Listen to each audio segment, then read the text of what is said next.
Test 1, 2, 3.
Hello everybody, how's your week going? How's everybody doing today? We got a special episode tonight. Yeah, we're not going to talk about wireless tech today. Isn't that crazy? Yeah, mark it down in your history book. We're going to talk about, it's related to radio. It's a different topic, but there's some interest in amateur radio. And since I have my license, and some of the people here in the community actually has their license. Carlos is actually studying to get his license. So I figure I'd do a live stream here and bring you guys information, see how you can get involved if you're interested. Some people don't even know what it is, so they you don't know what it is. How do you know if you even like it? So you just need somebody to show you how to get resources. And I'll tell you what, there's thousands and thousands of YouTube channels on amateur radio. Thousands. I mean, they're everywhere. So I am going to make a YouTube channel for the amateur radio side, and I'm going to keep this one here on the wireless tech side. And we're probably going to do some pretty neat stuff. Just do live streams with amateur radio people. Just come in and say, hey, yeah, I have 10 screens I can fill. So yeah, we'll just have a live stream amateur radio party and just bring in people and talk about different things, and kind of like what we do here with tech. So I'm not going to copy what everybody else does, do training and teaching and this and that. It's going to be more like a fun thing to do. So look for that to be coming soon at the end of this broadcast here, or this live stream. I'll give you guys the link. There's no subscribers on that channel, but if you want to subscribe to it and watch it and learn more about amateur radio and see what goes on, you can do that. So this is not going to be a very long live stream, and it's not going to be 3-4 hours either. I'm just going to pretty much show everybody what's out there and what it's about. And then maybe we'll do a little after party. Maybe I'll go live stream a second time, and then maybe we can do our normal stuff, because this live stream is for all ages. So yes, so please do not cuss, keep it G-rated, all that kind of stuff, because there's a very good chance that there's children or teenagers watching, because there's a lot of youth out there, a lot of kids and teenagers that are getting involved in amateur radio. It's a pretty cool hobby. Some people ain't interested in gaming or sports. They want something else to do. So this is something alternate they can do. And if you're already an amateur radio family, you know, mom has their license, dad has their license, you know, this is a good way for the kids to get involved and get their license as well. So that's what tonight's live stream is going to be about. So, Baby Yoda, I know you're really good at the moderating stuff, so yeah, be ready for you to moderate anything that's cussing, anything bad, all that stuff. So, you got to keep this one G-rated here, so, because I don't want YouTube to take this thing down after all of our hard work, you know, of course, so, for sure. Okay. Oh yeah, and then here's where I actually commented from my other channel. Yeah, that's the channel it's going to be. There's and that's my call sign. K4KWF is my call sign too. So there you go, Baby Yoda. Don't forget to hit that like button. Consider subscribing if you're new here. Plus, don't forget to share the content. I'm telling you what, Baby Yoda, you're the number one moderator for sure for the SMT Nation. You're always taking care of me, Carlos's channel, SMT's channel, all three of our channels. You're there always backing us up. We appreciate that very, very, very much. Hello, MS. Welcome to the live stream. Yeah, welcome to the show. Yeah, I forgot to ask, is the audio okay? I checked it before I went live, but just to make sure. Is the live audio good? The picture's good? We're streaming in 1080p. I have Comcast, so I can't promise you that it's not going to like crash or hiccup or anything like that until I get some AT&T fiber here. That's right. That's why I need some AT&T fiber. PA Tech is here. Oh, it's PA Speed Testing Adventures now. Yeah, I got to get that right. Yeah, cool name, man. Wesley's here. What's up? How you doing? Michael's here. Before we had cell phones, we depended on CB radios, just like the truck drivers. Exactly right. And also amateur radio. Yeah. So a fun fact is there was VHF repeaters, and if you're an amateur radio operator, you had access to those repeaters. And guess what those repeaters had? A thing called a phone patch. Yeah, they actually had a landline phone line ran up to the repeater, and it was connected to the repeater. And you use your touch tone pad and do a sequence of numbers on your radio, and it would activate the phone patch, and then you would dial the phone number, and then it would connect you to the police department, and you would say, yeah, there's a crash out here on highway such and such. We need paramedics and firefighters and the police here. Okay, we're sending them out there, because there's no cellular service. And back in the day, there was no cellular service. It wasn't even existent. So there was no LTE, 3G, 2G, phone call service. There was nothing. It was payphones, home phones, your landlines, and that's it. And the interconnected amateur radio repeaters. So that was like a lifesaver back there in the day. And also we had CBs. So everybody had CBs in their cars. And you had a base station CB that would cover a certain area. They had a thing called REACT back in the day. So basically what it was is you have a whole bunch of people on CBs traveling the road just looking for people broke down, crashes. They're kind of like the road patrol, you know, kind of like that. So the road safety patrol was what they did. And if they found somebody broke down, they'd call back on a CB to the base station, and then they would call the highway patrol or tow truck or whatever they need for the people. And that was kind of like the early on thing that actually helped the police, because, you know, you have lots of roads out there with no payphones nearby. No, I mean, if you crash, you're dead. You don't have no help coming. So yes, before we had networks and stuff, we had CB radios, and we had amateur radio. For sure. Yeah, thank you for commenting that, because that is true. Archie says, I was interested in amateur radio license until I was told my name, phone number, and address had to be made public. Well, that's not true. That's not true anymore. No, the only thing that's public information is your address. And guess what? There's a thing called a post office box. That's right. You can, when you do your license, you can register with the post office box. So then your privacy is all contained. So you don't have to worry about it. And, as far as a phone number, even if you had to put a phone number, you could actually make a Google Voice number up and use that for your number. So, and then that would keep your actual number private and stuff. So, yeah, there's a way to do it. And, yeah, so if you go on my license right now and you look up my address right now on my amateur radio license, guess where it goes to? It goes to my old address. I haven't went and got a P.O. box yet. But I'm going to get a P.O. box here very shortly, and then I'm going to update my license. It's going to show that new P.O. box. But you know what? It's a shame you have to do that because you got Pinocchios out there in the world that's, and bullies and cyber bullies and all that tries to hate and bash people. So it's a shame that you have to worry about your private information. So, yeah, in 2022, you have to worry about that. So no fear. If you want to get your amateur racing license, yes, you can get your license and your personal information won't be exposed unless you want it to, of course. So there you go. And that was 10 years ago. So yeah, lots of things have changed. Yeah, you can use a P.O. box now. Let's see. Yep, big look there. Flexing the muscles there, Baby Yoda. All right. No nonsense, no phone numbers need given to the FCC. That's right. Absolutely. Just use the P.O. box. Exactly. There you go. Maybe I was told wrong. It's stated in the class I took. Yep. Well, your address is listed. So, but there's a way around it. And if you go and look at a lot of these licensed people, they're the people who are concerned about their stuff.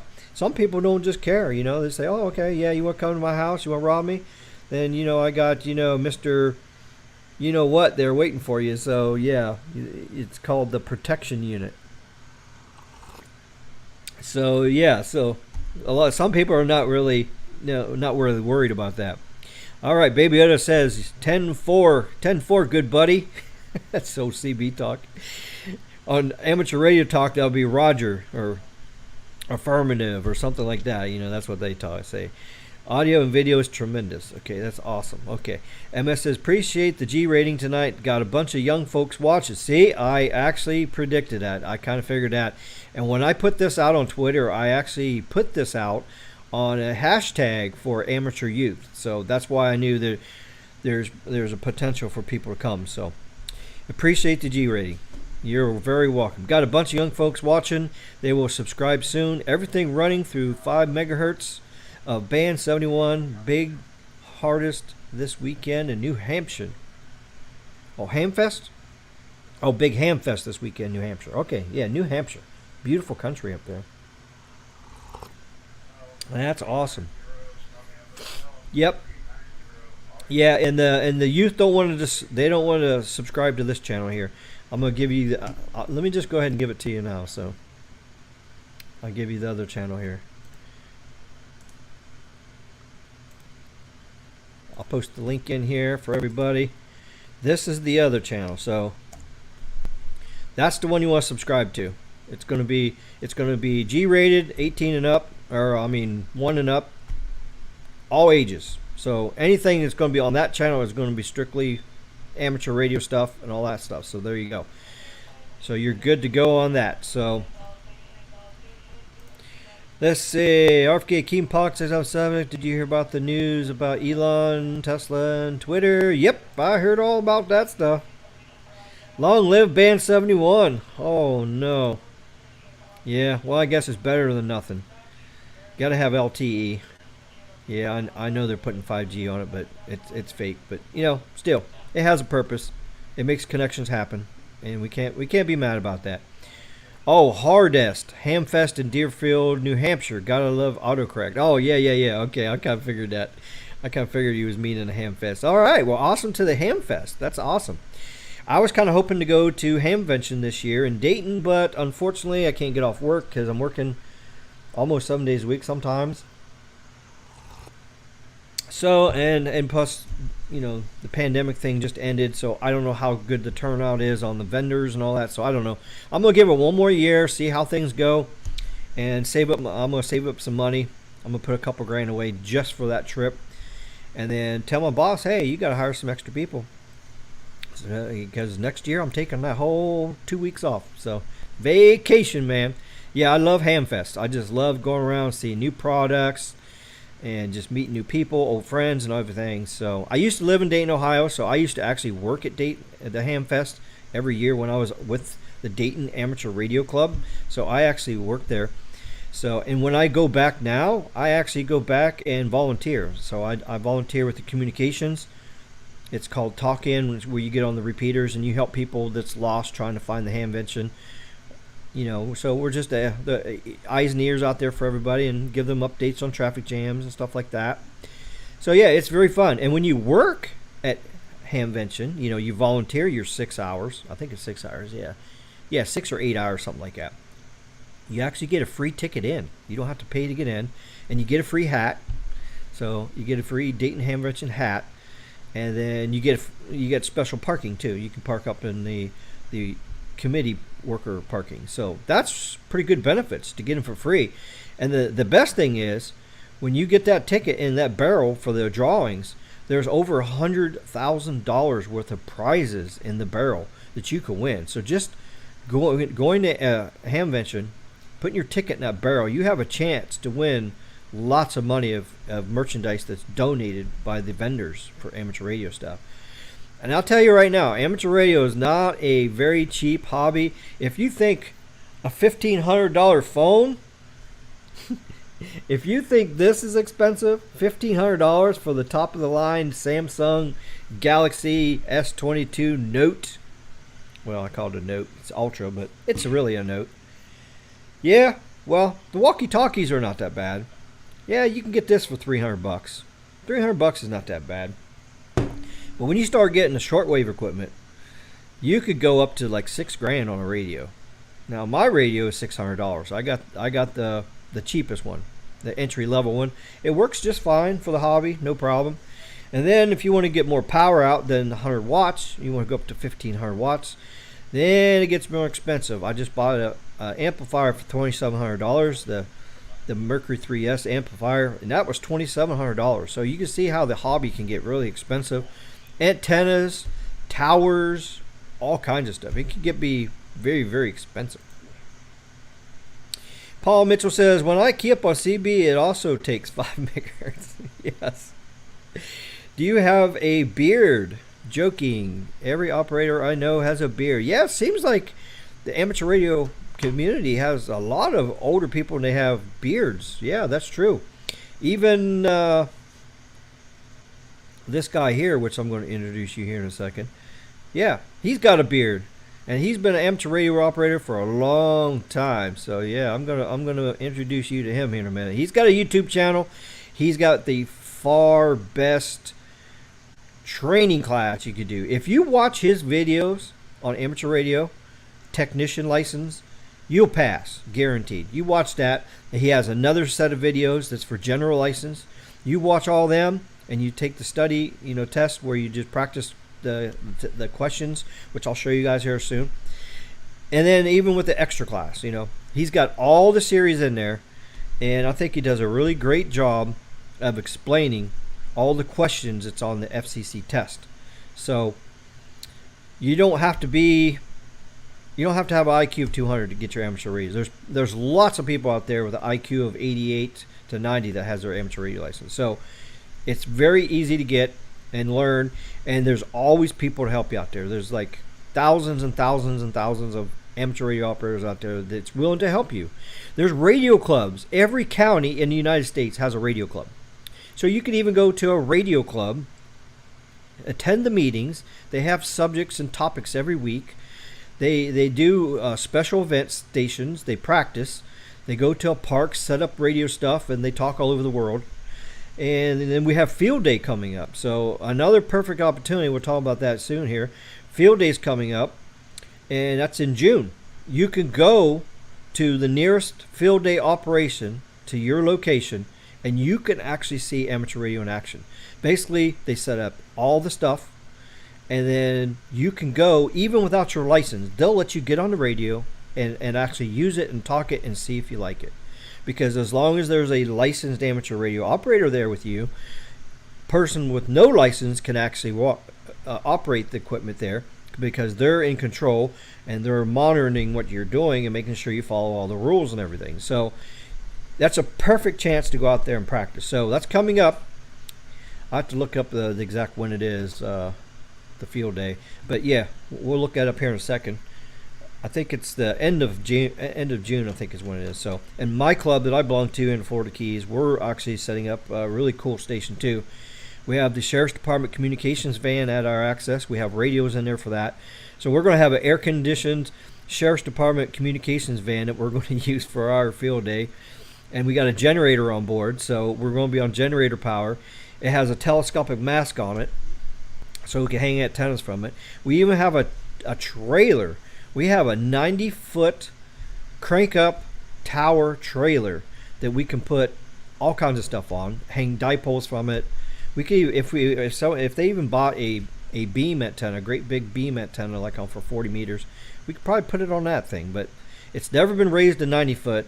So at field day this year down here in the Keys, we're going to raise the thing all the way up to 90 feet on that little trailer. So we're lucky. Our club is very well connected with the Sheriff's Department. Like, we're all connected like big time, because the Sheriff's Department actually funded all the money for our repeaters in the Keys, except for the DMR repeaters, the digital mobile radio repeaters. Those were done by one of our members. He actually funded all of them. But he also got assistance with getting them up and locations of getting them up, because you got to get repeaters. You got to get them up high up on a tower, just like on cell phones and stuff. You got to get them up high so they can get out and you can get further. Because if you're using a walkie-talkie on VHF or UHF, you need a high antenna up there, because a low antenna is not going to get you. It's not going to work very good. And walkie-talkie only works a couple miles. So when you use the repeaters, it broadcasts it everywhere. And now with DMR, you can connect the repeaters to the internet, and then you can go worldwide. So like right now, I can go on my radio right now and talk to somebody in Australia, which we're gonna do that. We're gonna do a test here. Let me get the channel up here and see what happens. Here, let's go to Australia. I'm gonna key it up and just see if there's anybody talking right now. Let me find Australia. And with DMR, you can just talk. You can talk to anybody in any state. I mean, it's a really great network. It's really cool. So you just go on here, you just key it up like this, and let's see if there's anybody talking. You never know. We might hear some Australians talking. This camera don't focus, and I can't cuss at it right now because this is G-rated. Darn camera. There we go. Well, let's see if some Aussies come up here in a minute. I'll just leave that on right there. See if some Aussies come up. I have a DMR hotspot here, so it's connected straight to that, right through the internet, and going right down to the Aussies down there. So, all right. So yeah, Siova's here. Hello there. Welcome to the show. And there's the link there.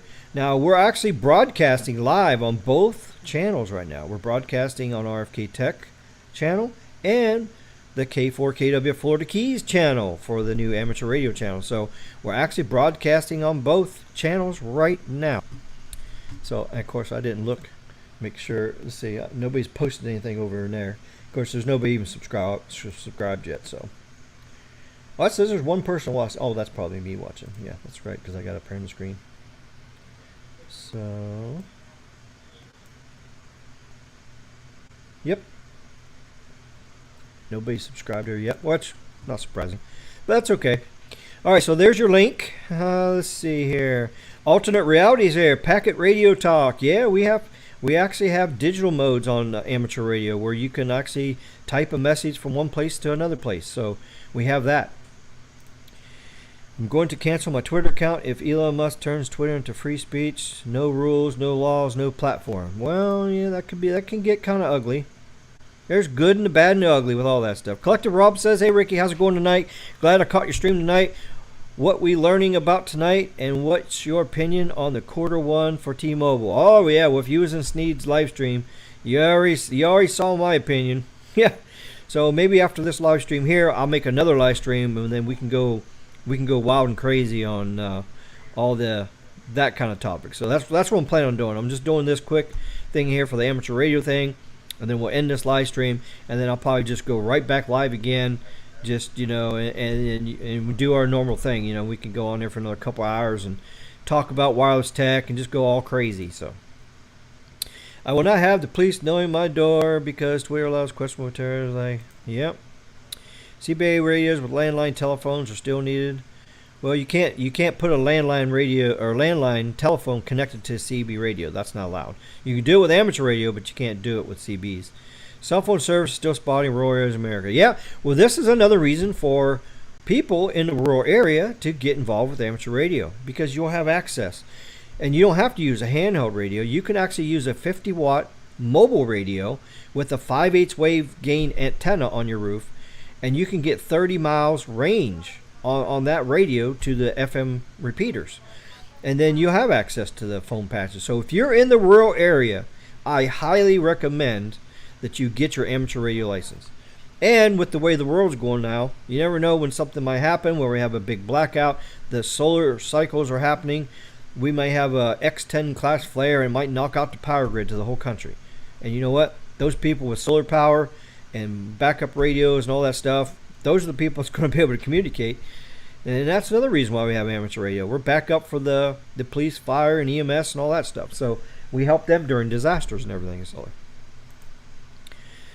let's see. Good evening. Justin's here. What DMR handheld radio do you recommend? Well, I recommend this one right here.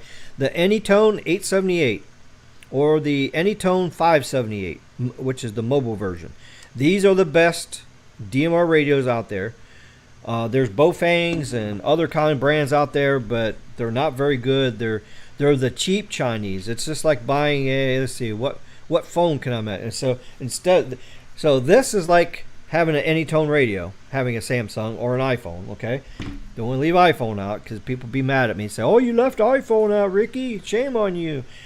Now, if you go and get you a cheap, Xiaomi phone or Oppo phone or, OnePlus, the OnePlus 10 supposedly is a lot better than the past Chinese models that they had. But you know what I mean. So there's bad versions of cell phones that's made in China, and then there's good ones. And the same thing with DMR. Now there's other digital modes too. You got D-Star, and you got the ICOM has their own digital. Kenwood has their own digital. So some of these other companies, but you have to buy their radio to use it. The nice thing about DMR, you don't have to buy a certain branding of radio. You can buy any radio you want. And there's other brands too. There's other Chinese brands that are okay. You have TYT, you got a couple other ones out there. There's like 3 or 4 brands that are okay, but out of all of them, the Anytone works the best. And it's only $300. It's not that bad. It's not going to break the bank. All right, sounds good. So we're getting our questions away, saying hi to everybody. We got 14 people in here. That's really good. I got my family radio service license for the city. Oh, you mean GMRS license, General Mobile Radio Service. That's another. It's a UHF radio that you can get a license for, and you can actually build your own repeater, a UHF repeater, and put it up. You can make it a private use or public use, so you can do that. I mean GMRS. There you go. Yep. See, I know what you meant. It's been a while since I've been on local repeaters, though. Okay. Central California Police Department said that the last Verizon outage in the western states knocked out their communications. Yep, see, that's the thing. You have a communications outage, phone calls not going to work. It would be nice, if the phone system went out, you have no service, but guess what you can do? You can jump on the radio and you can call for help. Because even if there's not a phone patch sitting in there, especially on DMR, there's a talk group in here. It's called USA. There's a USA talk group. I can key up on this USA talk group, and it keys up every repeater in the United States. And all I got to do is say, hey, I'm at this location. I was in a crash. Can somebody call help for me? Can somebody get help? And so that's what they can do. They can get help.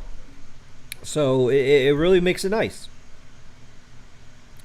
All right, so we're caught up in the comments. Everybody said hi there. So let's show you what we got going on here. Let me get this. There's a nice little PowerPoint presentation here that it's not very long. It's just kind of short. That ARRL has that kind of sums things up, and we're just going to go over that. Where did it go? Okay, here it is. Let me go on the screen. Let me get rid of this banner off here. Oop, wrong one. Yeah, I forgot to say too, I do have a PayPal link here if you want to support the channel there. You can send PayPal donation. And thanks, I don't have it up on the screen here where I can show you who's donated, but I have several people donate to the channel, and I appreciate that. And we're going to be having a giveaway pretty soon. We're going to be giving away a gift card here in a couple weeks. Oh, somebody just keyed up in Southeast United States on DMR. All right, so as you see, I hit 1,000 subscribers, but it's not because nobody actually subscribed to me. Pinocchio bought views, watch time hours, and subscribers. So he did that on purpose to just mess my channel up. So I'm really still at 800 subs or 900 subs or 850. I'm probably like realistically around 850 subs or so. So as soon as we go up a couple more hundred subs where I'm sure that they're real subs that sub to the channel, we're going to give away $50. And then later on, when we know that I really did hit 1,000 subscribers, probably when it's, because what he just added was like 400 or 500. So it's going to be like 1,500. So probably when we get to 1,500 subscribers is when it's really going to be 1K. And then we're still going to do the $600 giveaway. It's just going to be delayed because of the interference. You know, Pinocchio thinks he's funny and he can just trash people's channels and stuff like that. So that's what cyber bullies do. So that's what we're doing with that. So that way nobody gets mad saying, oh, well, you promised to do giveaways and you didn't do any giveaways. And see, that's another thing he's probably going to throw up there in my face too. But you know what? You know, there's only one thing to know about Pinocchio. When you lie, your nose gets longer. That's it. All right, so here we go. Oh, hi, Gene. Welcome to the channel. Good to see you tonight. All right, so ARRL is the Amateur Radio League. It's the National Association for, it's a worldwide radio club is basically what it is. And they have lots of information out there. You can become a member and all kinds of good stuff. And you can learn a lot of stuff about amateur radio. So this is their little presentation here. What is amateur radio? Now, amateur radio, also known as ham radio, which I hate that term. I don't know why many years ago they come up with the term ham radio. It's amateur radio is what it is. It's amateur. Well, when you say amateur, it almost sounds like you're saying amateur. You know, when you say amateur. So I guess that's where they come up from. So instead of saying amateur radio, they just shortened it up and said ham radio. You know, well, I think it should have been am radio. You know, just leave the H off, because ham comes from a pig. Ham is what you eat for Christmas. Ham is what you put on your sandwich, you know. So the fact that they're taking a piece of meat from food and relating it to amateur radio, which has nothing to do with it, completely drives me crazy. Of course, you know, I'm borderline OCD, so you understand me. Just like when people are saying C-band, C-band, C-band, when it's really S-band, and it's really N77 is the radio band. You know, that kind of stuff drives me crazy. So that's the way I am. You know, I'm just a weird person. I can't help myself. But amateur radio is also known as ham radio. It's a popular service and hobby that enables so many activities, from public service to scientific experimentation to just plain old fun. And then here's just a demonstration at some kind of amateur radio convention that you know, you can go around and you can see how they display things and all that kind of stuff. So, all right, so it's all around you. It's everywhere. It's in the whole world. Every country, just about every country. I mean, there's some countries don't even have electric, so it's kind of hard to have amateur radio. When, you know, there's still some third world countries that really don't have much amateur radio. So, but most of the populated places where you got people living, where you can buy money for you got freedom that you can go buy equipment, you can get your license, you can go on the air and all that. So those areas around the world, you can do it. So there's estimating here 740,000 people in the U.S. and 1.75 million in the whole world. So that's what the estimation is. So 740,000 people, that's not very many. And a lot of that 740,000 is not that active. And probably out of only 740,000 of that, only probably, I would say, 30% of that number actually has their general license or above so that they can use shortwave. So when you get your entry-level technician license, you're limited to 10 meters, which is near the CB band. There's a certain band there, and it's only active when the sunspots go crazy on the sun, and that comes open, and then in summer times it comes open also. So that's the only thing you can talk on the technician license until you get your general license. Then you can talk on all the bands from all the way down right above the AM radio broadcast band all the way up. So that kind of limits things. But it's not and it's not that hard to get your general license. All you got to do is just I'm going to show you how to study, and you can get your license. But you got to go in steps. You have to get your technician license first, then you have to get your general license, and then if you want to go crazy and go get your extra license, which gives you all the privileges on all the frequencies, and it's a title too. It's like, hey, it's almost like a title. It's like, hey, I got look, I got my magenta phone. It's just a title. It's like it's a bragging rights. So there are federally licensed amateur radio operators everywhere, in your neighborhood, in your workplace, and in your schools. So they're everywhere. And you see this picture. Well, I just passed up. See this picture here. This is probably an example of working in field day. So this is when you practice. You get all your equipment out, you put it on a picnic table, and you put everything. You get your computer out so you can log. I'm going to show you a great logging program that you get, and track all your contacts. I have every record of every person that I've talked to in the whole world since I got my general license like 3 or 4 years ago. So you can see the radios there. So you can see, there's radios there. There's a tuner there that tunes the antenna. So there's the equipment there. So you can see how easy it is. You can just go outside, and then if you really want to get crazy, you can go to Pikes Peak on a mountaintop summit. You can take a backpack radio and a little portable battery, hook up to the battery, set up your antenna on a little mast, and you go on a ridge top somewhere, and you can talk the world from a ridge top. Even on VHF and UHF, you can talk hundreds of miles. So people just like you use amateur radio to communicate without relying on the internet or a cell phone network. And it can go wherever you go. You can hike a trail, climb a mountain, paddle a river, take your radio with you. Outer space.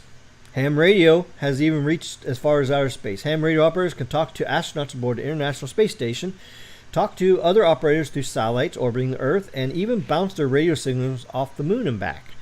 So yeah, there's all kinds of neat stuff you can do. So yes, and there's a crossband repeater on the International Space Station right now. So if it flies overhead, you can actually take this anytone radio. Well, you would really need an outside antenna, because you need 50 watts and an outside antenna to really hit the space station really good. Now, my mobile radio in my Jeep, I talk on the International Space Station all the time. You program your radio where you transmit in VHF, and it goes up to the repeater on the International Space Station, and it comes back down on UHF back to the ground. And then you receive it, and you can hear. So I've talked as far as, let's see, where did I talk? Ecuador. I talked to somebody in Ecuador from the space station. So my signal went up to the International Space Station, which was over Mexico, and then the signal came down to him in Ecuador, and then he talked to me back through the repeater in Ecuador up to the space station, then back down to me in Florida. So it's amazing. There's all kinds of amazing stuff you can do with amateur radio. Public service. This is another thing. You can volunteer your time and do public service. You can assist the American Red Cross. They have teams that goes out and does damage assessment from floods and tornadoes. You could be a storm chaser and use amateur radio to communicate and save lives, warn people that, tornado on the ground, all that stuff. So I think there was a poll I just saw on Twitter.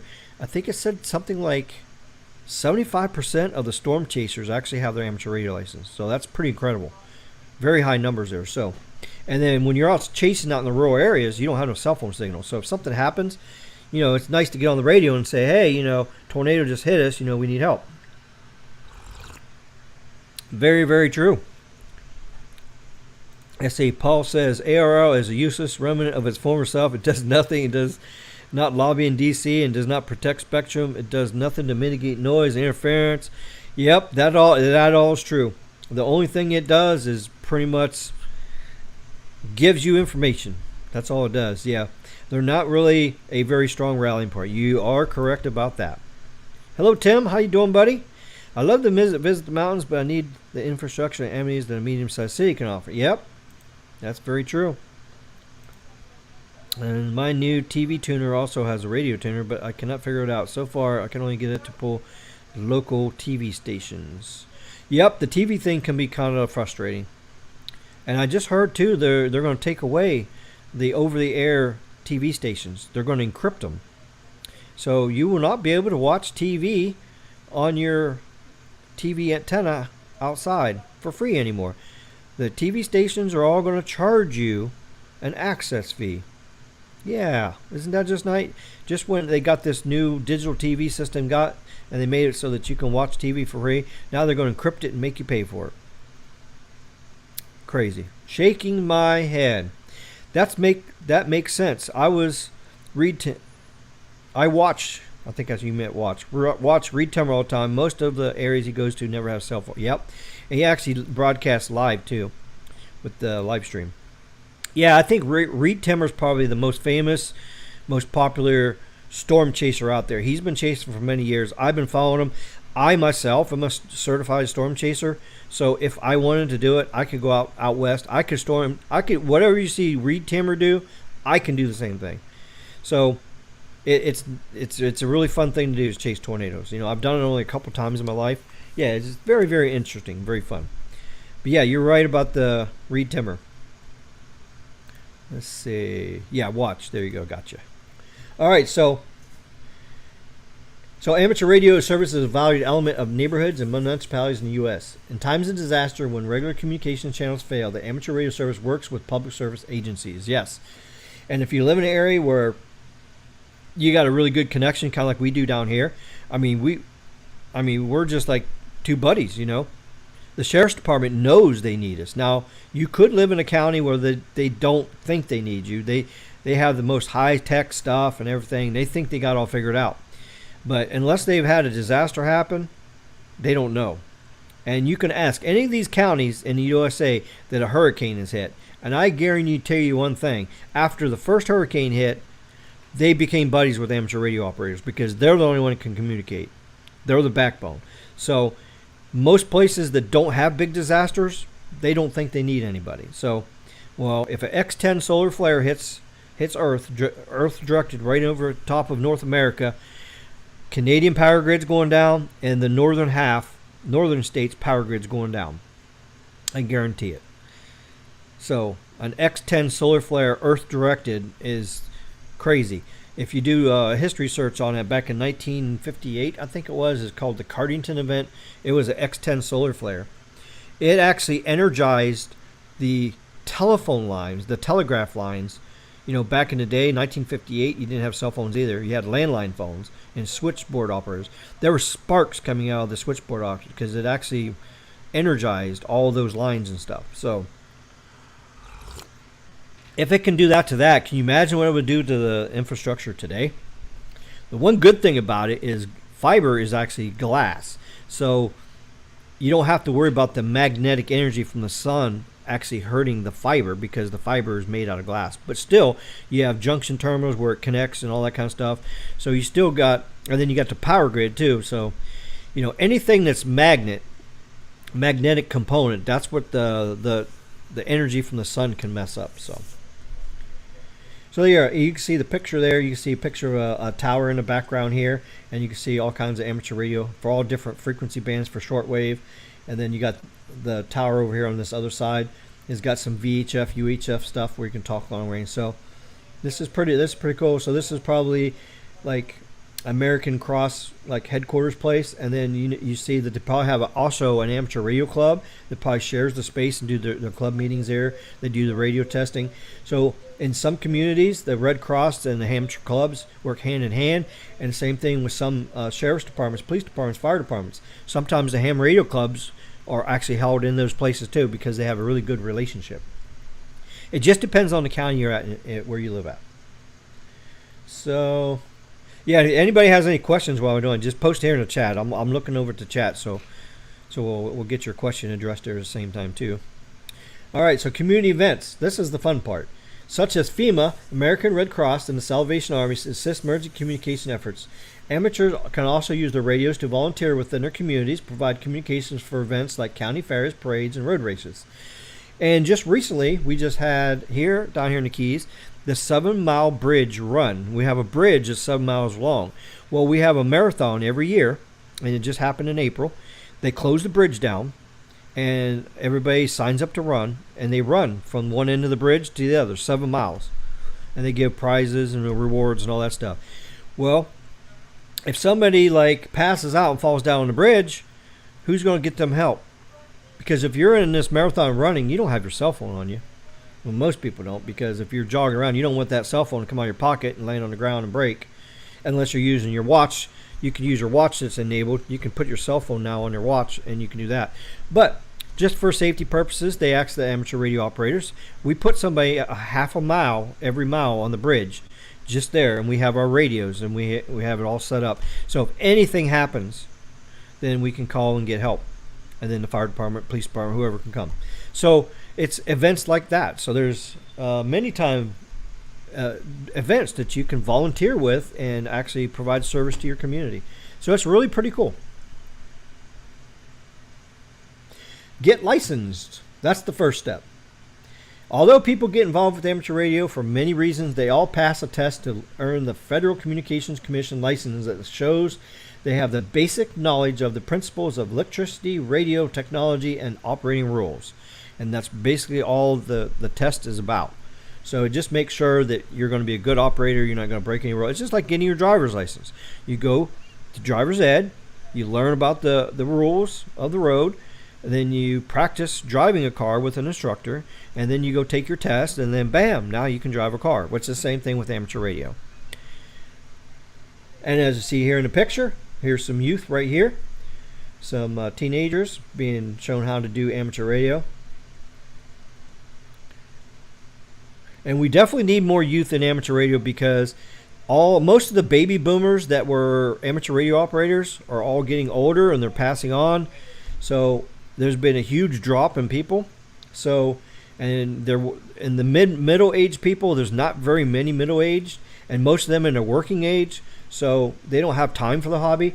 It's when you retire is when you do the hobby the most. When you retire, most people use amateur radio as something to do when you retire.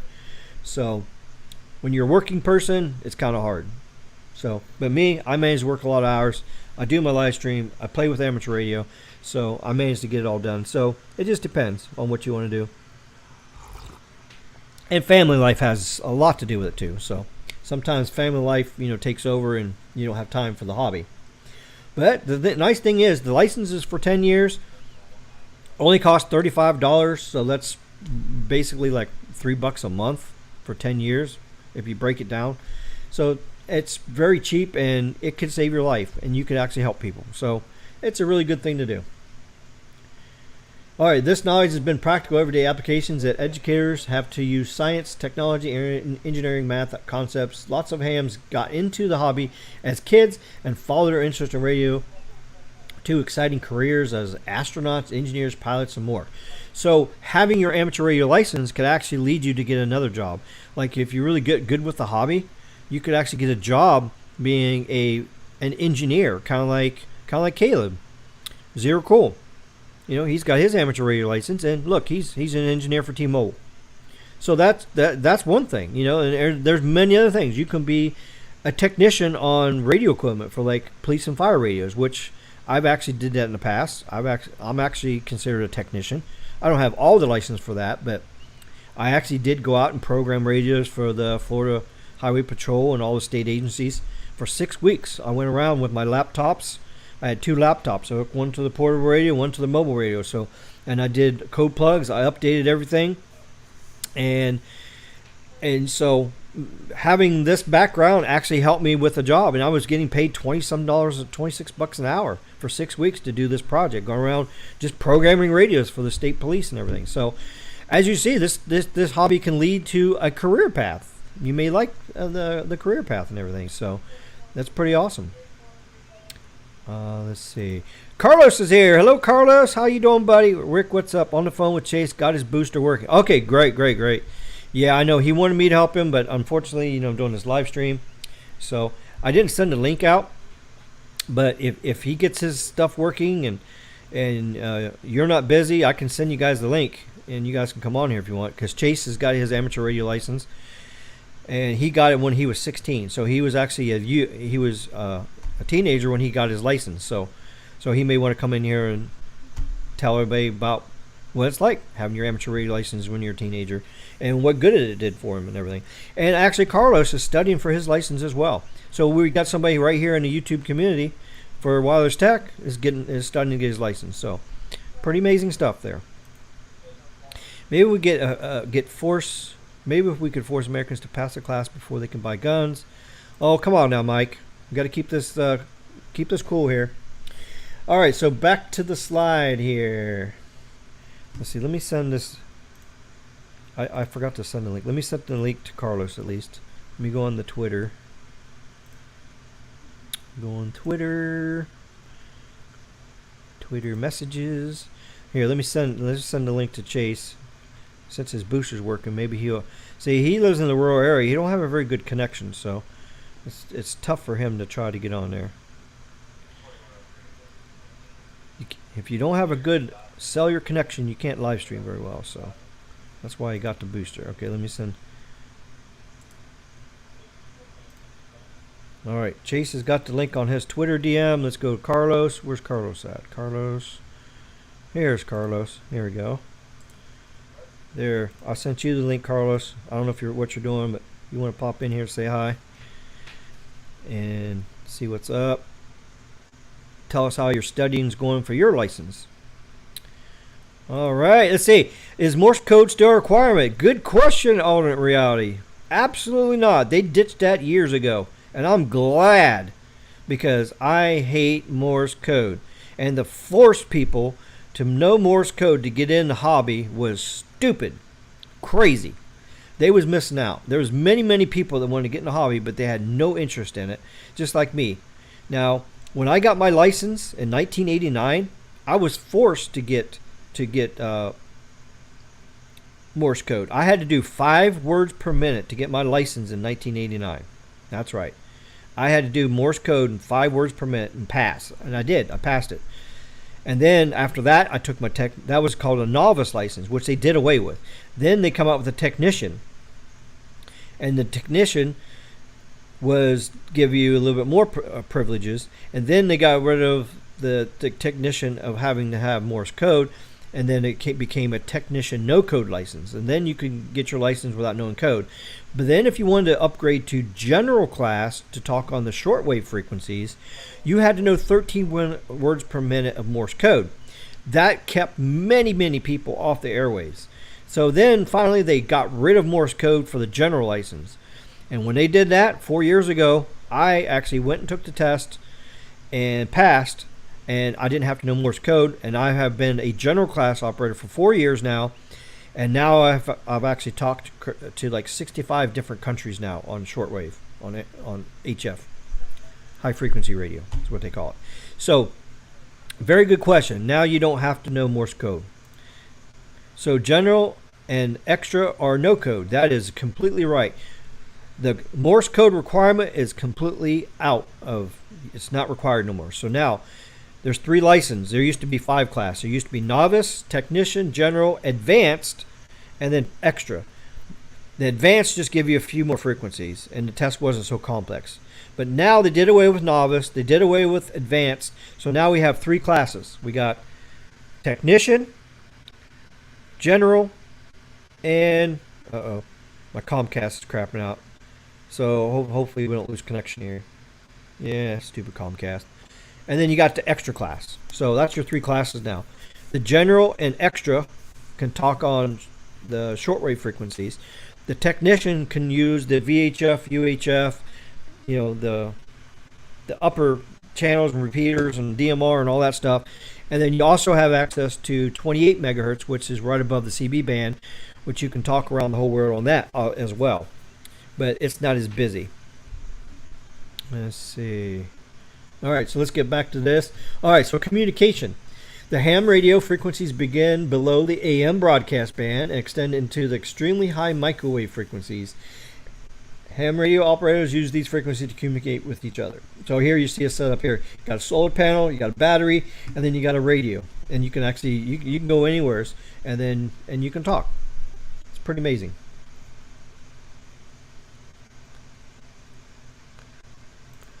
That's right. General Extra no code. Thank you, Baby Yoda. All right, contesting. Yes, and they actually have amateur radio contests where you can compete against other amateurs and see who can talk to the most people over a certain period of time. It's pretty cool. And there's some people that's like gotten like lots and lots and lots of contacts and stuff. So they have contests all the time. It's really pretty cool. So here you see this person here. They got their headset on. They got the microphone. They got their computer for logging the contacts. They got the radio set up. They got a portable antenna set up. And it looks like here they may be in a park or somewhere. And when there's a lot of people that does the parks on the air. That's one thing we're going to start doing more down here in the Keys. We're going to do state parks on the air. That's a thing where you can set up a station and broadcast, and people can collect all the parks around the country, and they can get awards for talking to all parks in all 50 states. Now me, I just reached my 50 state award for talking in all 50 states in the USA. North Dakota was my last state. I talked to every state but North Dakota. It was the hardest one to get. I just finally got it. So I've actually, as an amateur radio operator, spoke to one person in each of the 50 states in the USA. And right now, I'm only at 65 countries right now. I'm going to show you the list here in a minute. But, you know, it takes time. So using microphone, Morse code, or even interfacing a radio with a computer, you know, there's a thing called FT8, which is a digital mode where it connects one amateur radio to another amateur radio using digital coded messages. And then you can communicate that way, which I'm not a big fan of that. I'm not really into that because myself, I'd rather talk to people with your voice over the air. I just think it's a lot more fun and cooler and everything like that. Hello there, TJ. Welcome to the live stream here. Michael says, without Morse code, I guess our government encrypts military. Yeah, the military uses encryption. They sure do. Let's see. Everybody saying hi. Hi, Gene. Hi, hi. Hi, hi. Hi, hi, everybody. Yeah. Okay. So, send data, text, or images. Some compete in contests trying to make the most radio contacts with a certain time frame. There you go. Okay, here. Next line. Technology. Amateur radio has been around for over 100 years. That's right, everybody. 100 years it's been around, for a long, long time. And the technology behind it continues to evolve and advance every day. Yes, the technology. The radios are getting better. They're able to filter out noise and interference and all that kind of stuff. And the amplifiers have gotten better. Back in the day, we used to have tube-type amplifiers. Now we have solid-state amplifiers. That's really, really good. Yes, I'm sorry about that, Gene. The stream is choppy. My Comcast is going crazy. So, yeah, I'm sorry about that. There's nothing I can do about it. Even if I switched over to Verizon, it'd still be choppy because the Verizon upload is not very fast here. So not until we get some N77 here, I'm going to be switching to Verizon fixed wireless access until my AT&T fiber comes here next year. So that's when Moose says it's coming. So my neighborhood's coming next year. There. Okay, it just fixed itself. There. It should be better now.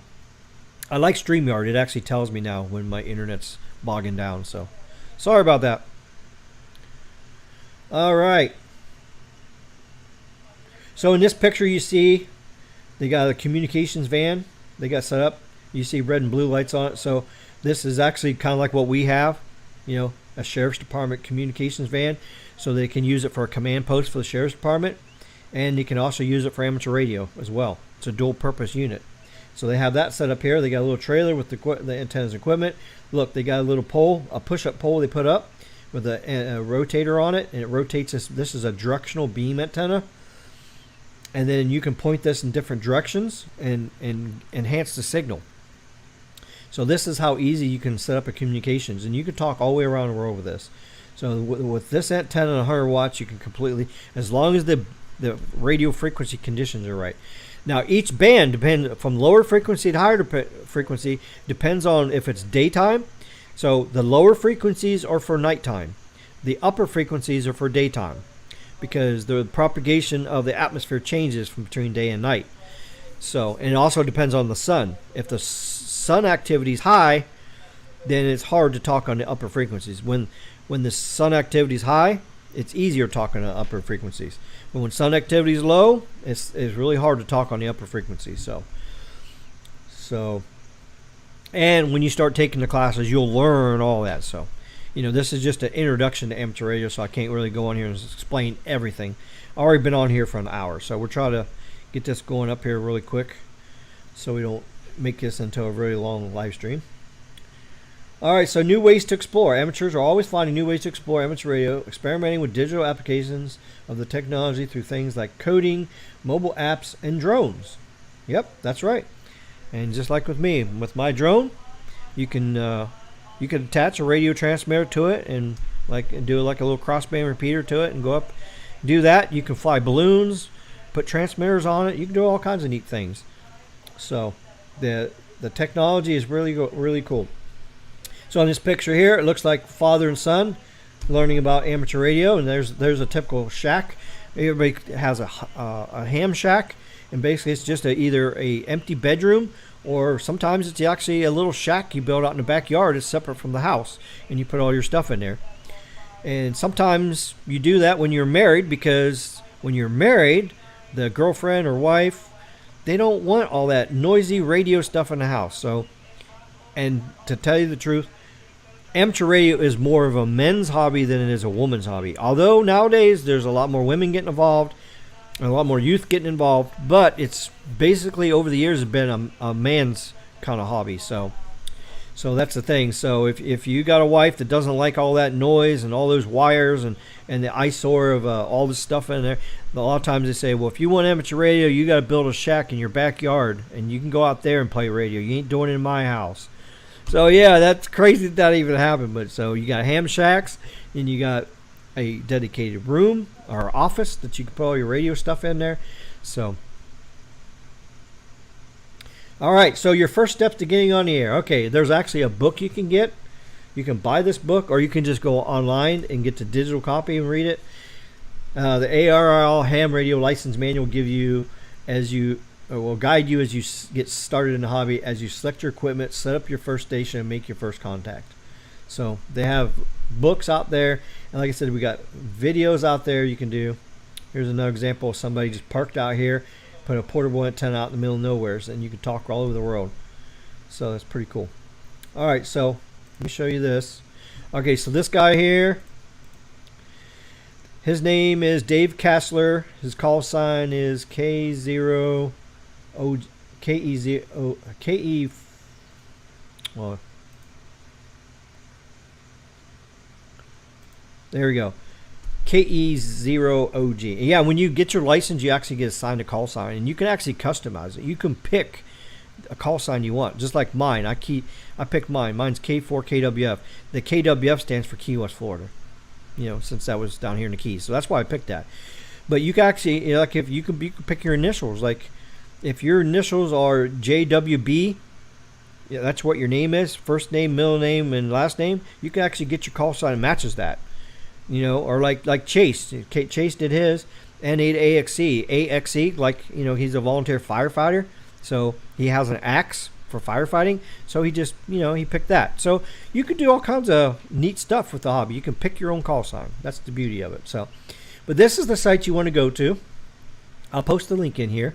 This is actually the first set of videos to watch. You can watch these videos one at a time and get your technician license. So if you watch these, you can watch them over and over again, and then you can take the practice test and then get your license. So this is a really good channel. So you can subscribe to his channel, like his videos. He's got 7,000 views in there. I forget, he's got 17,000 subscribers. So yeah, he does good. And there's a couple other channels out there that also does the technician, general, and license too. So this is just one of many. So I kind of watched his stuff. He did a really good job at it. It wasn't really too painful to watch. So That's the trouble with watching videos. You know, they got to be fun and entertaining, and that's why people like watching my Wireless Tech channel, because I am crazy and make you guys laugh and all that. And the thing is, if you can't laugh and have fun, why do it? So even during field day, we always have a blast, have fun. We barbecue at field day. We're going to do that this year as well. We're gonna barbecue. We're gonna play radio. It's gonna be awesome. So there's the channel. And let's see. Let me find the practice study guide. Okay, so practice study test for technician. Okay. Let me get that so you can have that link as well. There's an app on your phone you can do too. Let me see. Let me see which one I have on here. The best one I found was, I think it was just called Amateur Radio.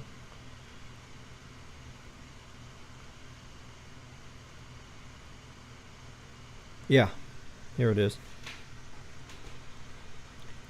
Okay, this is Roy Watson N1 ZTL. That's the one I use. Okay, so here. Let me find his on here. And there's an app on your phone. You can download this app and do it straight from the app, or you can do it from a web browser. All right, here, let me find his website here. Oh, where to go? I just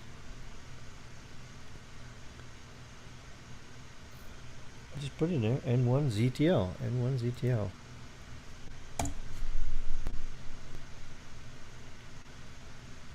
Well, thanks Google. You're showing me every result except for what I put in. That's what I hate about that. Roy Watson. Yep, this is it.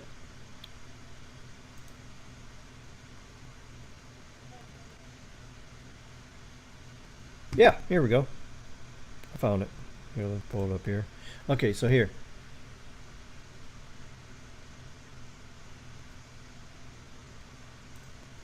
Let me get to the main menu here. This is not the... This is the general test. Let's see. All you gotta do is just register your account and all that kind of stuff. So let me go to... Just trying to find the home page here.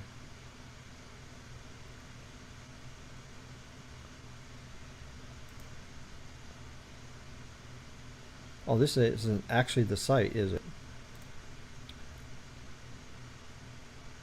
Oh, here we go. Okay. Oh, this is for the apps here. See here? Technician, general, and here's the questions. See, technician, general, extra. There's all three of them here. Okay, so, and you can, yeah, here you go. This is for iPhone. Okay, where's the?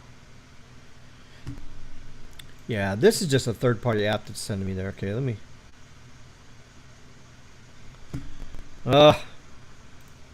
Let me find the direct link for him. Good old Google. That's just some kind of search thing that's like trying to find. I want to actually go to his site, not over some. Yeah, Google just really sends you to everything but what you really want.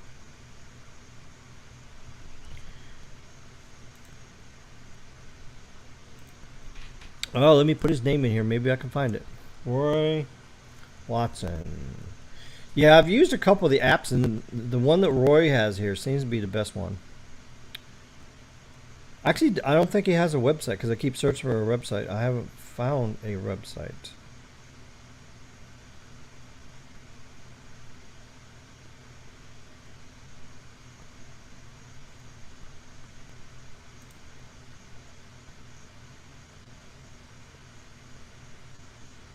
This is just Google Play, basically.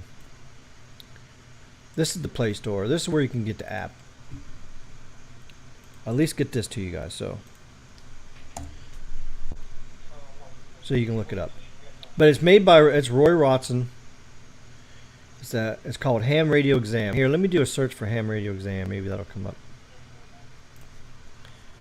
Come on. Radio exam. Okay, ham radio exam. Here we go. Pass ham radio exam on the first try. Yeah, there's several different ones out there.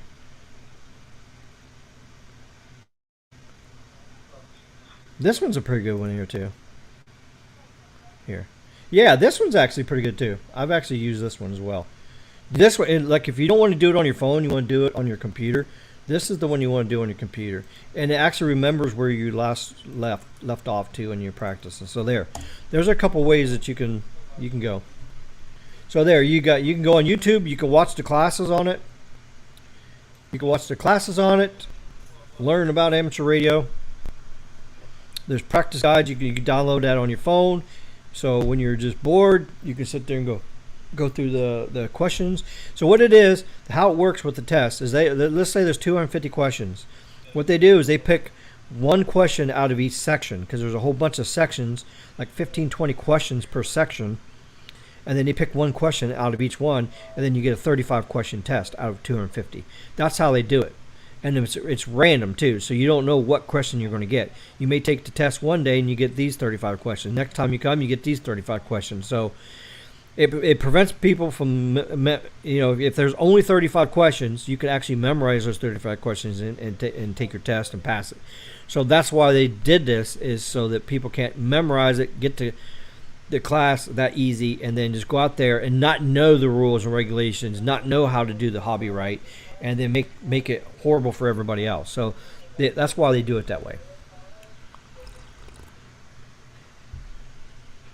So there you go. There is some places there.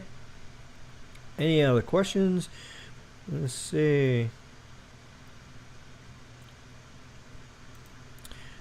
On YouTube, Exploring with Josh, he visited and did a video documentary on the abandoned military base, Ace High, Italy. Oh, okay. All right, so does anybody have any questions?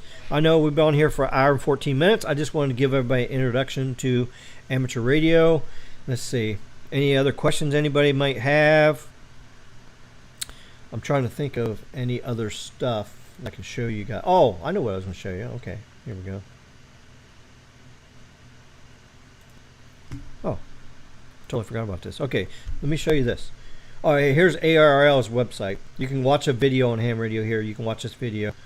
Here's another video. And here's some more. Here's some more young people learning the hobby, practicing. And so there's a lot of stuff on here. There's other websites you can go to get more information. So you got different links here. You got FCC license information and all that. Amateur radio in the classroom. And here's the program that's really good.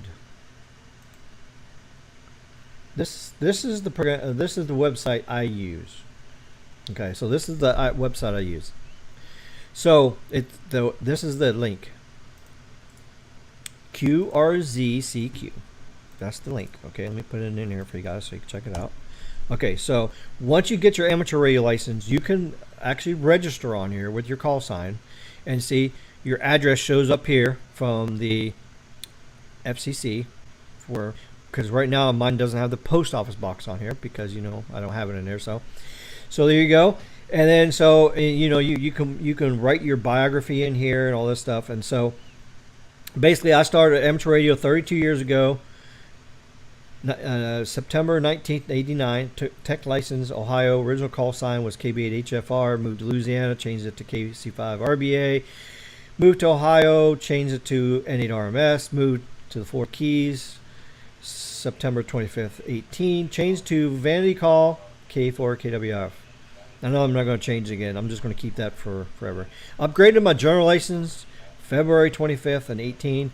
Now I'm studying for my extra as well right now. April, I just got my 50th state. DMR is active here in the Florida Keys. And there's actually a radio talk group here for the Keys. So once you do get your amateur radio, you can actually use this and you can talk to people down here in the Keys. And then I belong to the Florida Keys Amateur Radio Club. Let me open this up in another link here. And this is our club website here. Florida Keys Amateur Radio Club has a list of repeaters, So it has the list of all the repeaters you can talk on. So once you get your license, you can program your radio, talk on this. Even has all the DMR, digital mobile radio stuff. It has that on here. It has when the meetings are, where they are, and all that good stuff. And then membership, you can pay a fee each month to support the radio club. We have nets that you can talk on shortwave or the VHF repeaters or the DMR repeaters. We practice on it all, each week to make sure the system works. So we have a net. You just check in with your call sign and just say, hey, what's up? Got testing. You can actually, at our club, you can just come here, take your test, see if you pass your license. And there's a way that you can go online and search for amateur radio testing in your local area. I would find your closest radio club and check their website out. And then, of course, all the affiliations, affiliate with ARRL, all that. And then we got radio files, or they got different files on here that you can look. We got links to other things. Yeah, here's a good place for links. You got the different clubs that are nearby us. The Radio Fest or Ham Fest or whatever you call it. They call it Hamcation, like a vacation, but it's a Hamcation. And then you got the U.S. Amateur Radio Bands. So that you click on this, it shows you all the frequency bands you can talk on amateur radio. So this is what you can talk. So here, I'll post this in there too if you guys want to look at this. So it shows you guys what frequencies you can talk on as amateur radio operator. And if you see the different colors over here on the right, see here, you got technician, general, and extra. So that's how you can. The E is extra, A is advanced, and G is general. So that's what those abbreviations are for right there. So you see right down here. So let's see, extra, advanced, general, technician. So everybody, it shows you what each band you can talk on in the different mode. Like digital mode is red, green is your voice mode, single sideband is yellow. So that shows you all that stuff. So that shows you what areas you can talk on. Let's see. There's a website called eHam you can check out. Amateur radio notes. Oh, here. There's a link. Find an online amateur radio test station. So if you can't go somewhere, you really don't have the ability to go take your test, you can actually take it online. So, and I'll actually post this in the comments too, so you guys can click on that, check it out. If you want to go to any of those links, we'll hook you up on that. And so that's it. So that's our club there. All right. Okay. And then these are the countries I've already talked to already. So this is the DXCC is like working all the different zones in the country. Everything's divided by DXCZ zone. There's 291 zones. So if you talk to every person in the world in every zone in the world, it's 291 zones in different countries. So I've hit 65 out of the 291. So I'm working my way up. There's some amateur radio operators that's been doing this for 20, 30 years that has all 291 zones. Most of them to get that high are usually retired people. And of course you have to have expensive equipment. You have to have, lots of power, big antenna, and it's easier to pick up all the weak stations. So these are all the countries I've talked to. You can see all 65 here. Canada, Geneva, Ecuador, Italy, Ireland. You can just see them all there. So, and here this shows you what the flags look like of all the areas too. So these are all the places. And then this is shows all my amateur radio equipment that I have here. So there you go. So that's that. And then if you pay $23 a year, you can be a member. You can have the website all tricked out on here. You can build this profile up and put all this information on there. You can even put pictures on here. You can put all pictures of everything. And yeah, see, that's what my FCC address goes to, my old address. See, yeah, I don't live there no more. So that's an old QSL card. You send a card in the mail, and then they send you a card back, and you trade cards. It confirms your contact that you talk to each other and stuff like that. So yeah, so there you go. There's some nice pictures you can put on there. And then when you pay the premium service for $23 a year, you can go to this logging software here. It's called AR Log 2. It's really awesome. You can just enter in the call sign right here. It brings up their details. This list shows you who's been spotted on the network there. Well, hello, Chase. How you doing, buddy? This shows you all the people that's on the air right now and that you can talk to. Like, let's say I want to talk to this guy here. And you just click on him, and it pops him up over here, and then you can see where he's at. He's in Kazakhstan. Now, it's 14208. I can't talk there because I'm not an extra class, so extra can only talk there. So 225 and up is where I can talk. So when I look over here, I have to find somebody that's red. Anything that's red, I haven't talked to before. So look, this guy right here, he's red. See, I haven't talked to him before. I click on him. His name is Vladimir. Oh no. Oh, he's in Kuwait. Holy cow, Kuwait's on the air right now. So this guy's in Kuwait. He's on 14225. So if I had my radio stuff ready to go right now, I could actually talk to him right now. I mean, if he can hear me, he gives me a signal report, then I can start a conversation and save it, and then it goes down here, down in this block over here, and then all these return green, which means I've talked to all these zones. So, and that's how you do it. And so if I get out of this, cancel this, and I go down here where I've already talked to somebody, watch this. Hit cancel. Come on, Comcast, stop failing me. Okay, so let's go find somebody that I talked to recently. Where was an interesting place that I talked to recently here? So this is my logbook. These are all the people I've talked to, all the different countries I've talked to. So let's go to, let's go to Italy. Let's just go to this guy in Italy right here, this one here. So I talked to this guy in Italy, and it tells me when I talked to him too. It says I talked to him on March 12th, 2022 at 9:11. That's what time I talked to him. So see, all check mark green. He's in Italy. His name is Stefano. He's over in Europe. See there? Map shows where he is. If he has any images on his profile like I have, it shows the image right here. So, and it shows you've talked to him and everything. So, and this logbook is amazing. This is the best way that you can log your contacts and find new contact. And you can switch to different frequency bands. These are all the frequency bands. And it's in meters is how ham radio is. It's in meters. You go 10 meters. If you get your technician license, you can talk right now on these frequencies right here. So let's say this guy right here. Well, he's too far away, but let's see. This guy's pretty easy to hear. I think I'll probably talk to him. Well, not specifically him. He's in Brazil right now. So this guy here, Papa Tango 9 Sierra Sierra. He's in Brazil right now. Okay. He's on 10 meters, which is 28409 megahertz. So right now, if you got your technician license, you got a dipole hanging between two trees, you hook it to your 100-watt radio, you go on here right now, you could probably talk to this guy, and he would hear you in Brazil, because the frequency bands are good.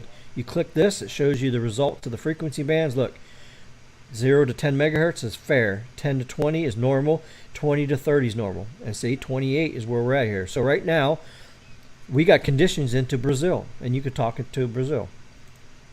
So just as a technician, you can get involved in amateur radio and talk on these frequencies. Then when you get your general license, then you can talk on 12-meter band. And look, there's somebody in Australia right now, 15-meter band. Let's see. Oh yeah, we got activity over there. This guy here, where's he at? Oh, he's in Kuwait. So we got Kuwait talking on 21 megahertz. See there? 17 meters. Look, we got Japan. You could talk to Japan right now if you have your general class license right now. You can go on 18135 and talk to Japan. And I've talked to Japan already. So I got that country. So, and then 20 meters was one of the hottest bands to talk on, because it's kind of like halfway down between the nighttime bands and halfway during the daytime bands. Kind of halfway. And when the sun goes crazy, these all go crazy. And then you got... Oh, not that one. 30 meter band right here. This is only digital only. You can only talk on this with Morse code. So that's why that's kind of empty. So that's kind of like a pointless band. And then this is your first nighttime band. Wow, I got SSTV on here. All right, so then you got all these. So on this is 7 megahertz. So right now Australia's in here right now. This guy here, VK4. Yep. Derek in Australia, 7.144 megahertz. So if you had your general license, you could talk to him right now. And then you go on down. 60 is just a very low capacity band. There's only like 5 channels you can talk on. A couple of them are digital, a couple of them are voice. So that's not very good. But then 80 is the other band that's a really good band. Of course, like right now, it's not very good because the sun's going crazy. It kind of wipes out that band. Here in a little bit, it might get a little bit better. And that's down on 3 megahertz is where that's really far down. And then when you go down to 160 megahertz, then that's down by the AM radio bands down there. So that's really low down there. It's like 1 megahertz. You know, your AM radio stations is from 600 to 1200, I think, right? 600 kilohertz to 1200 kilohertz and so 1.2 megahertz is what it would be. So this band 160 is 1.6 1.8 megahertz. So that shows you the band, that shows you what's on. And then if I wanted to report, if I hear somebody on the radio, then what I do is I just click this little thing here, this little spot button here. I put the call sign that I heard, the frequency I heard, and then what were remarks, like where he's at. You can do that. So you can spot people for others to go and find. Or you can just tune across the radio band. When you hear somebody, then you can spot them for the first time. They show up on this list. And that's how that works. And this logging program is amazing. You can even do this on the browser on your phone. I've actually logged contacts on here. I've logged contacts on my phone. Sure have. You just go into the browser, you open this up, and I use Samsung Dex on my Jeep, and I can sit there and talk and log people in there. So it's pretty amazing. And then you can go back and you can edit your logbook. Oh, here's the map. So all these points on here, all these places with a mark on it is what I've talked to. This is the 65 country areas that I've talked to. So, you know, of course, there's more dots closer to you are because, you know, it's easier to talk closer than farther away because the signal has to bounce up in the atmosphere more. And then you can go over here. You can look at your logbook. So here, this shows you all the logbook, and this actually shows you how many contacts you have. Which I have 487 entries. Let's see if it changes when I refresh it. Yep, I got 480. So I've actually talked to 487 people on shortwave, high frequency radio, since I've gotten my license. So there you go. And let's see. I think that's about it. So grid squares. Oh.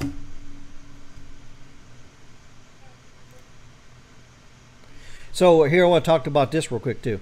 The FCC is not processing new license applications right now because they changed it from being free to paid, and there is a bug in the system right now. So right now there's a delay in getting your license issued to you, even though you paid your $35. So this article is talking about that. So everybody's mad about this because now you did the hard work, you got your license, you passed your test, then now you got to wait because the FCC is so dumb they can't even have their database working properly, you know. So that's a shame that has to happen too. So, but anyways, any questions? Post your questions real quick. It's been an hour and a half. We're going to end this live stream, and then we'll make another live stream. We're going to talk about a little bit of tech. If anybody wants to talk about tech. 13 people in here, so yeah, maybe more will come in later. That's if you guys want to. If not, I'll go make some supper because I'm hungry. I'm off tonight, so I'm off tonight and tomorrow night. We got a barbecue over at Bass Pro where we're at. They're doing free barbecue for everybody, so I'm gonna get me some barbecue tomorrow over there. I'll fly the drone, have some fun. That's right. Okay, so here's a question. Okay, what are those frequencies called? Well, hello, Carlos. How you doing, buddy? Yeah, what up, bro? You got Chase all figured out? I know he's frustrated. He wants that thing to work, man. Well, it's he has to relocate that pole. We already figured it out. Yeah, I told him. I was like, just listen to me, man. Like, quit trying to think whatever. Just listen to me. I know what I'm doing. I installed these. I'm not gonna guide you wrong. Oh, okay. And okay. Yeah, location of your antenna is like a very important thing. Yep. Okay, so he took it out to his front. I told him, take everything outside. I was like, don't mind nothing inside the house. Screw it. Take it all outside. And stretch it all to its full capacity, all the wiring, and hook it all up together. And then, doesn't matter. Point the antenna whichever way. It don't matter. Tell me if you get a damn signal Verizon. Then out of nowhere, bro, he was like, holy crap, my phone's at 74 dB. What? I'm like, there you go. 74? You got interference from inside your house. Stuff's 74, dude. Oh, crap. 74. Wow. I was able to load video everything just So fine. I so was calling just them those and everything. leaves coming Everything was out on working the trees 100%. was knocking out the signal enough. So yeah, and see with radios, No, what it is? the uh-huh. It's it's not that. What it was is he's getting interference from his inside how do you call it? From the inside and outside antenna because it's too close. So he has to like I either told him I'm like one, either you're gonna have to mount the Yagi on the roof, on the highest point of the roof, the opposite side of the house, Oh, or he had two, it on the you're highest gonna have to point. take that Yeah. pole. No, or he has it doesn't matter, but it's too close to his room. Way too close. Oh, Way okay. too So close that's to what it his room. was. Okay. It's So what he it's needs to only do 12 is feet from just his put a room. pole out all the So way it's out there causing by the back edge of the road interference. where there's no trees and get more of a line of sight Exactly. away from the trees Like third and stretch that coax all the way out to the it's not corner the of his line of sight, yard. Ricky. Okay. Yeah, Just basically separate it he from, yeah, just have to separate. get the Yeah, I indoor got you. antenna with the indoor and I outside got you. antenna to be spread. No, Okay, I got you. but either way, it doesn't matter where if he had where he has it pointed at right now. It's good, 78 dB, and he was like loading video, everything, no problem. HD call, everything was working Yeah, he perfect. popped in your live stream, And but then then we lost then him when real he quick, so I don't know what happened. I know he's probably still trying to set it up and everything. So. because what happened is I told him to test it, so he put everything back inside. So I told him test it out. So he put everything back inside, and then he put the inside antenna in his kitchen, but it's only giving him 93 or 90, 89 dB. So which is still good, but it's not enough. Yep. Once he goes into his room, it drops signal because it's too close. The interference. I was like, bro. I was like, you got no choice. You got to relocate that pole. You got to put it out, or you got to mount the okay. Yagi somewhere else. I got you. You're going to keep having interference. Okay. Yeah. Yeah, that's fair enough. But now There's a now reason he why knows the the coax booster is so works. long. Everything works 100%. Yeah, he just needs to run the cable through 100 the feet. yard, dig a trench in the ground in the road or under the grass so it doesn't get cut by the lawnmower. Or he can even get a plastic pipe and just run the coax through a piece of. Yeah, yeah, we do that in amateur radio all the time. Exactly what I told We him. run I a was piece like, of you better plastic bury pipe that out, shit. run the coax right You through it. better bury Yep, it. there you go. Yep, bury that sucker. Yep. Okay, I told Mike him, I was says like, if you don't want the RFK. lawnmower What to are mow those it radio out, you better bury it. frequencies called that Ace High Italy use? I don't even know what Ace High Italy is. Hi, Gene. Hello. Enjoy your supper, Ricky. Oh, yeah, okay. I think Not too much. All right, so does anybody have any I think amateur he was radio asking, like, what questions before I close this live stream? Because I'm going to close this live stream and I think here in a couple minutes. So post a question if you have anything about amateur radio topic. I think he was asking like the how do you call it what band is Italy on amateur radio? I think that's what he was trying to get at. Well, Like there's what no frequency? specific band for. I mean, all amateur radio operators can use the same bands worldwide. Yeah, so I was just showing everybody. Yeah, but so what's like the it doesn't what's matter. like the frequency? It doesn't matter where So you're what's at. like a country. So that means like let's say a person in Italy can use 5 megahertz and I can use the 5 megahertz here. Like 5. Well, that's not the megahertz. ideal. That's not the ideal band to use. But yeah, you got to pick a band that's available in both I'm countries. just throwing numbers. I'm just throwing numbers. Yeah, for example, like if you wanted to talk on 90. 9345, which or 3945, it's 3.945 megahertz. So if the person in Italy goes there and then I go there, yeah, you can talk to each other. Or we can go on 7175. We could talk there. Or we can go on 14.225. Oh, okay. As long as both countries. And you got to pick the radio you band that basically gotta do matches some the homework. radio propagation.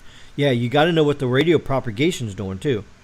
So if you don't have propagation is just bending of the radio waves. The radio leaves my antenna. It goes up in the atmosphere. It bounces back to Earth. It hits the ground. It bounces back up in the air. It's like a ping pong ball. So basically picture this. Amateur radio is basically a ping pong. Yeah. Your paddle is your radio. The ball is the radio waves, okay? So you take it, you smack the ping pong ball, and it goes down to the table. It hits the table.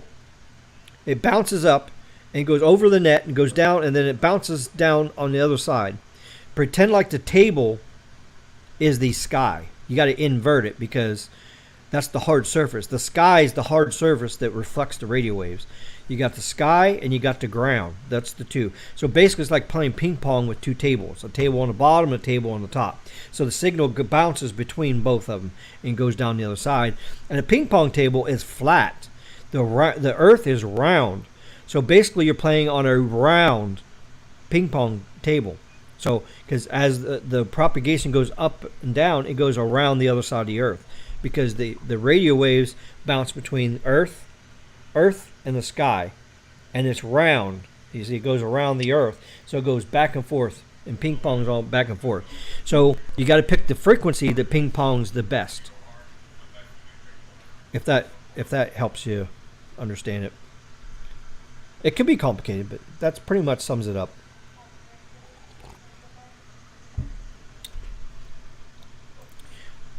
Ace High Italy is a former U.S. military base. Must be you. I don't think my Comcast is working right now. U.S. military base set up to, well, you got to remember, Michael, we're talking about amateur radio tonight. So you're talking about military communications. Is completely two different things. I mean, the military does use shortwave and then upper frequencies too, the VHF, UH. They all use the same frequencies as amateur radio, but it's all different frequencies. The amateur radio can talk only what you're allowed to with them. You can use Pinocchio's nose in an antenna and reach the moon. Yeah, that's right. All right, remember, this is all ages right now. I really need to close this live stream down before it gets crazy and gets taken down. So there's everybody watching this. So, well, I mean, there's only 6 actually watching. But this is going to be on the replay, so we've got to keep this cool. So, but if there's no more amateur radio questions, I'm going to close this live stream down. And I'm going to open up another live stream like right now. Just go right back live and just, and we can talk tech and all that kind of good stuff. So if you want to tune right back in, we're going to close this down. We're going to go do the part 2 episode of the live stream. So we'll go on for another hour or so. So yeah, come back and join us if you want to come on here for another hour. Thanks for tuning in for the amateur radio portion of this live stream. So if you're interested in getting your amateur radio license, you can put your comments in this video. It'll be on live stream replay. You can put your questions in there, and I'll answer anybody's questions you got about amateur radio. So anybody needs any help, let me know. All right, so gonna let you watch a little bit of drone video while hold on. You got no. Hold on. Before you close it out, you got to do the proper exit. Kilo whiskey. What? Oh, Kilo 4, Kilo Whiskey Foxtrot. Yeah. Over and out. over and out. 10-4. Roger. That's right. All right. Do it right. Amateur radio style. All right, here we go. Enjoy the drone video. We'll see you in a few minutes. As soon as this closes out, we're going to go live again here. We'll talk some wireless tech for a couple hours, maybe, probably. So, all right, we'll see you here in a few minutes. Deuces.